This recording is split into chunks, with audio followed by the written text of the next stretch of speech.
प्यारे विद्यार्थियों, आप सभी का स्वागत है।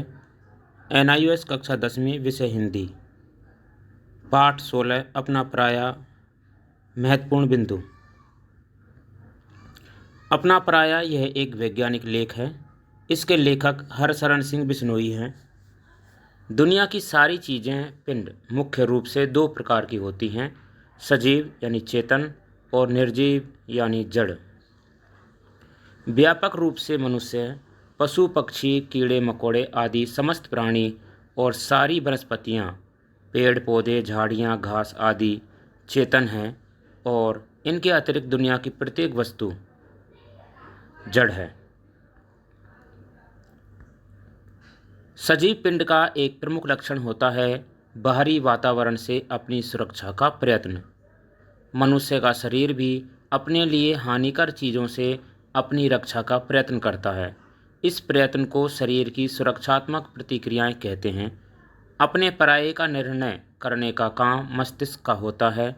शरीर के लिए कौन सी चीज़ें लाभकारी यानी अपनी, व कौन सी चीज़ें उसके लिए पराई यानी हानिकारक हैं।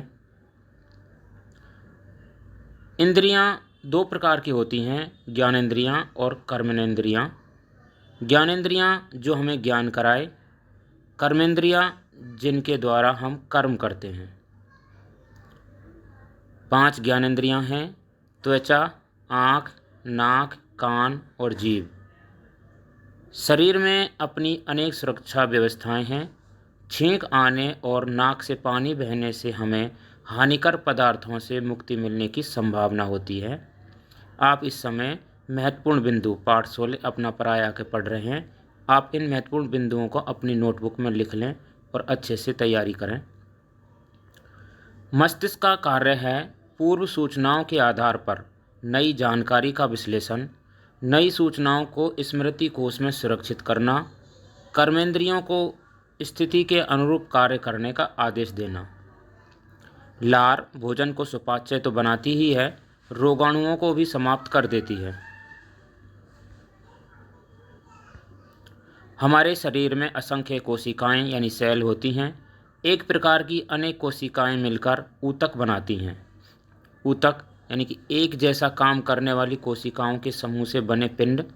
श्लेष्मा चिपचिपा लसदार पदार्थ जो नाक से बहकर निकलता है। नाक में रहने वाले श्लेष्मा के कारण रोगाणु हमारे शरीर में प्रवेश नहीं कर पाते हैं। पानी पीने से शरीर में रोगाणुओं की उपस्थिति कम हो जाती है। शौचालय जाने के बाद गुप्तांगों को साफ पानी से धोकर सुखाने से संक्रमण से बचा जा सकता है। रक्त में रोगों से लड़ने की क्षमता रखने वाली श्वेत कणिकाएं मौजूद होती हैं। रक्त की श्वेत कणिकाएं रोगाणुओं से लड़ती हैं। नसों की दीवारें तरल ऊतकों से बनी होती हैं।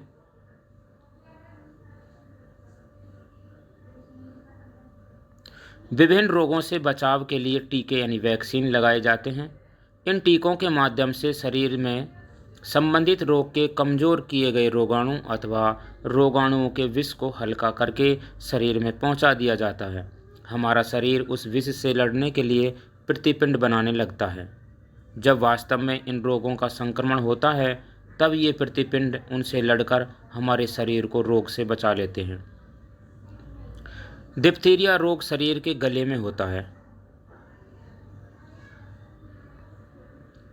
एड्स में शरीर की प्रतिरक्षा व्यवस्था कमज़ोर होने लगती है। एड्स HIV वायरस के संक्रमण से होता है। एड्स रोगी के प्रति समाज को प्रेम और सहानुभूति का भाव रखना चाहिए। बगल, कांख और जांघ में बन जाने वाली गिलटियाँ तथा गले की टॉन्सिलें रोगाणु को रक्त तक पहुंचने से रोकने वाली भक्षक कोशिकाओं को जन्म देती हैं। साथ ही यह भी बताती हैं कि रोग अधिक गंभीर हो सकता है, अतः चिकित्सक से परामर्श लेना चाहिए। प्रतिपिंड विशेष प्रकार के रोगाणुओं से लड़ने के लिए शरीर में बने पिंड।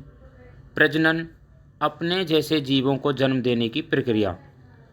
प्रतिपिंड बनने के सिद्धांत पर टीकों का निर्माण किया जाता है। ये थे इस पाठ के महत्वपूर्ण बिंदु।